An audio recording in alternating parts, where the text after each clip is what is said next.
La Corte Suprema de Justicia falló en contra del Gobierno Nacional y a favor de la Ciudad de Buenos Aires por la presencialidad de las clases. En un fallo unánime, porque uno de los votos, que es el de la ministra Hayton del Banasco, no votó porque estaba en contra de tratar este recurso.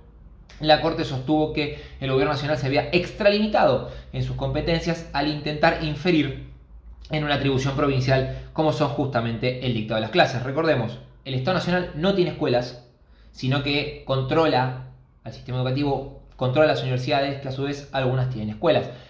La educación maternal, primaria, secundaria y en algunos puntos terciaria depende exclusivamente de las provincias, y eso remarcó la Corte Suprema. ¿Cómo sigue esta cuestión? Bueno, el gobierno sabía que venía un fallo de este estilo, por eso intentó, con las restricciones anteriores que decretó el presidente Alberto Fernández, blindarse al decir: voy a presentar un proyecto de ley en el Congreso para que todas las medidas que se tomen de índole sanitaria por la pandemia del coronavirus, tanto presidencia como mandatarios provinciales, o sea, gobernadores, estén, digamos, blindadas, tengan un marco jurídico para poder tener una especie de acuerdo y no tener que estar pasando todo el tiempo por el Congreso, como sí está sucediendo en otros países.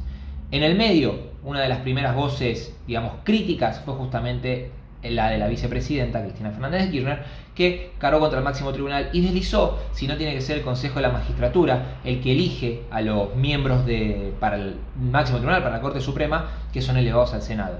Dato no menor, de vuelta refuerza su crítica hacia la justicia, hacia la Corte Suprema, porque también cargó contra la Cámara del Crimen, que el viernes de la semana pasada había dicho que ya se había agotado el tiempo de las medidas por DNU, que necesitaban consenso, e instó al Congreso Nacional a sancionar normativas que establezcan esta cuestión de fondo, y obviamente en su pelea contra el Grupo Clarín, diciendo de la inconstitucionalidad que se le decretó al DNU, que establecía como un servicio público y esencial a las telecomunicaciones. ¿Qué pasa del lado de la ciudad, que es el otro, digamos, impacto político? Bueno, en primer lugar, el jefe de gobierno porteño decidió no hacer declaraciones hasta ahora. Posiblemente haya algún que otro vocero que hable, ¿no?, al respecto, algún ministro durante el correr del día. Se lo tomó como una victoria, obviamente. Sabían que el fallo venía en ese sentido, también lo sabía obviamente el gobierno nacional. Y plantea un escenario en el cual ahora la Reta tiene una herramienta para mantener las clases presenciales, pero tiene que tener mucho cuidado de que no se disparen, ¿no?, los casos de coronavirus en la ciudad. Porque imagínense, con clases presenciales y casos aumentando, va a ser una cuestión política no menor.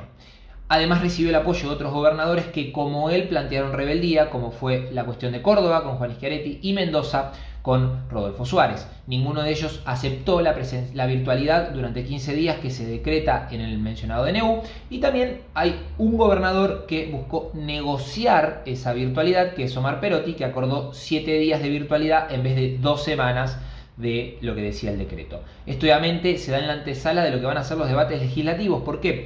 Porque hoy por hoy no hay una unidad dentro de la dirigencia política argentina, como había el año pasado, para medidas con respecto al coronavirus. Hay disidencias, y al haber disidencias, el Estado Nacional no puede establecer por DNU estas cuestiones, como sí podía hacerlo el año pasado, porque contaba con el apoyo de los gobernadores. Ahora bien, va a ser el Congreso, en un debate que va a ser durísimo seguramente, el que termine de darle un marco normativo hasta dónde puede disponer por la emergencia sanitaria el gobierno y hasta dónde pueden disponer por la emergencia sanitaria las provincias. Todo este resumen te lo dejamos acá en Big Bang para que puedas entender bien simple qué se está discutiendo hoy por hoy en las máximas esferas del poder en Argentina.